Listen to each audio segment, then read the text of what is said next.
Here we have our good place to start computer with the G1 Gaming 980 Ti from Gigabyte in. If we look at the user bench results, you see for gaming we get a UFO, which is basically saying if it's excellent PC for gaming. The only thing they're complaining about, we've tested the one with the hybrid drive, not with the SSD, but other than that overall scores are excellent. If we scroll down, we can see here the CPU got in the 65th percentile, which again is above average, which is excellent. The graphics card we've actually got in the 80th percentile, which is very, very good, and this is for 980 Ti's, which basically says it's one of the better ones. But as we know, there are some higher models. The solid state hybrid drive also fared fairly well, and the RAM fared excellently. Now if we move on to 3D Mark, we've got a score of 14,360, which is an excellent score. As you can see here, with this kind of graphics card, we could see the physics score as the lowest part, which is CPU bound. So this is the point where you might start to really see some value by rather going for something like the 600-700K and even maybe overclocking it a bit. But we will do a few tests with that later on and demonstrate it as well. If we look at the online compared score, you can see it's better than 90% of computers, so this is really a serious gaming PC already as it is, and at the price we feel it's excellent value for money, and you really can do everything from serious 2K gaming into most games on 4K, which we'll demonstrate in the rest of this video. Here we have Dota running at 2K on the 980 Ti, sitting about 115 frames per second here, goes up to 118, there we're down to 114, but more than you'd need for playing something like Dota. This is Counter-Strike Go at 2K with the 980 Ti, seeing about 180, there 158 frames per second, back up to about 180. Let's see if we find some action there. We're in the 200s, so we're definitely very comfortable on this one. So there we drop down to 157 with some particle physics, still 180, so no problem at all.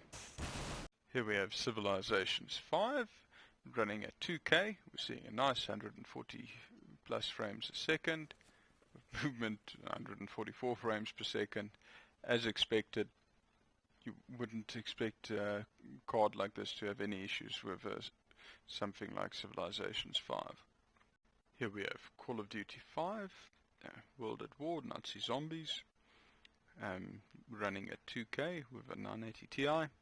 As we'd expect to see, it's locked in completely at its 91 frame per second limit.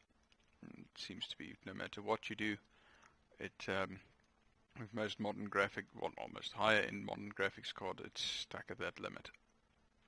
Here we have Skyrim running at 2K. As you'd expect, it should stay with nice and high frame rates. There's 60 frames per second. Let's see if we get some more details for it to render. It seems to be very happy and staying at 60 frames per second. Here we have Borderlands the pre-sequel running at 2K. You see a nice 100 frames per second. Let's see what happens to that if we create a little bit of action here. Seeing 120 frames, 100, 90. Yeah, seems to be staying around the mid high 90s. There we actually dropped down to about 88, but not too bad. Seems to be perfectly fine running at 2K, and could actually run a 2K 144 Hz refresh rate monitor on this, and it should be perfect.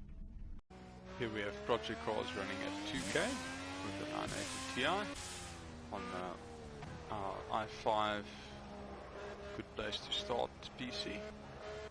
This is significant because this is actually one of the few DirectX 12 games available at the moment. And the DirectX 12 games use a lot more of the CPU power if it's available, and that basically says with this kind of graphics card the i5 is more than enough, because we're seeing frame rates of between 150 and 130 frames per second, which is great. I mean, it's high enough that you could really actually get some of the benefit if you're running a 2K 144Hz monitor, especially if you have something like G-Sync, which will sync every frame to give you incredibly smooth image.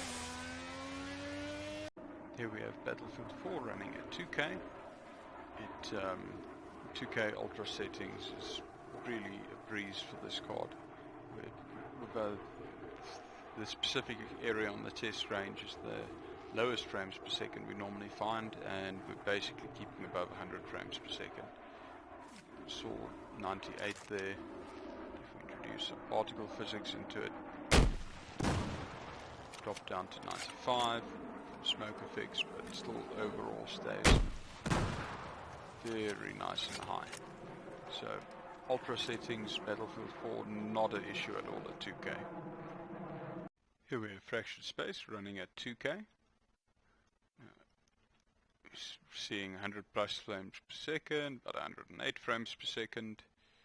If we fire some missiles in there, 110, 106. Frame rate really stays excellent.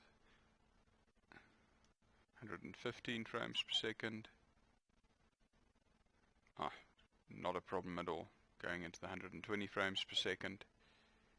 It really is very nice and smooth at 2K. Excellent game if you really want to appreciate the visuals of a serious graphics card. This. Here we have the 980 Ti G1 Gaming running on TimeSpy, and we got a very respectable score of 5,499, and that gives us better than 69% of tests ran on here. To put this in perspective, from the 970 G1 we jumped up from a 3,738. That's a 47% increase, which is very nice. Just to give you an idea, this is ran on our good place to start with the 6700K platform. We also did a test running on a 6-core platform with the card overclocked a little bit, and this card was able to score 6,200 in that specific benchmark. But overall, the 980 Ti remains an excellent gaming card for high settings at 4K, and you can run everything maximum basically on 2K. Here we have Arc running at P1440 on the 980 Ti G1 Gaming. Now this is a serious game for testing a graphics card, and as you can see we're getting nice playable frames, but this is the only game we've even bothered to test at P1440, as it's really at the time of making this video only this and Ashes of the Singularity that really test the graphics card to this point. We're seeing sort of just under 50 frames per second, which is perfectly playable for a first-person game. It's not ideal. You can consider lowering it a little bit if you want that stuck at 60 frames per second look, but overall very playable at the setting. If we quickly just lower it from epic to high, we can see what effects that has, and yes, then we're into the 70 frames per second. So you could probably play sort of a hybrid of high and epic for this game.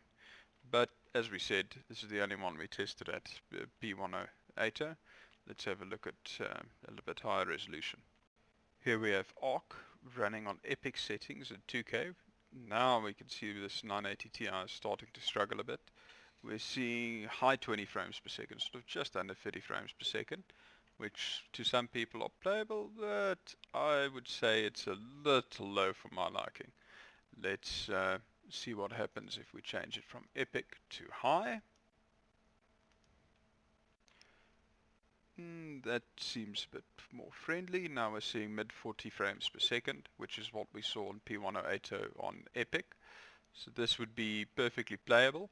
You have got some frame stutter a little bit, which should be expected with this frame rate, but not too bad. I would say this I'd consider playable. If we take it down a notch further and put it on medium, then we're still seeing sub 60 frames per second, but we're seeing around 50. So 50 frames per second is acceptable. This is at 2K, so for 2K that's probably alright.